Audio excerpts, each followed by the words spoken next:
Ceux qui ont décidé de faire de Jésus leur sauveur et Seigneur devraient expérimenter et vivre dans une grande liberté. Nous devrions vraiment expérimenter la liberté à laquelle Jésus nous a rachetés. On le voit dans Galates chapitre 5 verset 1 qui nous dit « C'est pour la liberté que Christ nous a affranchis ». Mais le verset ne s'arrête pas là. Il est dit ensuite « Demeurez donc ferme ». C'est à vous de demeurer ferme dans cette liberté. Et si on continue, il est dit « Et ne vous laissez pas mettre de nouveau sous le joug de la servitude ». C'est à vous de ne pas vous laisser remettre sous le joug de l'esclavage de la servitude. Et on voit de quelle servitude il s'agit au verset 4 du même chapitre. « Vous êtes séparés de Christ, vous tous qui cherchez la justification dans la loi. » La loi est un esclavage et nous sommes censés être libérés, vivre vraiment libérés de l'esclavage de la loi. Vous tous qui cherchez la justification dans la loi, vous êtes séparés de Christ, vous êtes déchus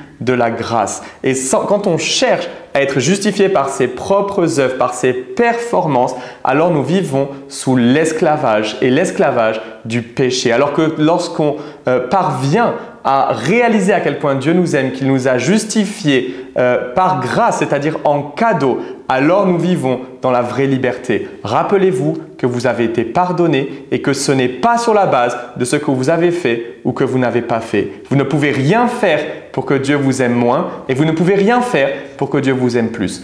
Tout vous est donné par grâce et le réaliser vous permettra d'expérimenter la vraie liberté.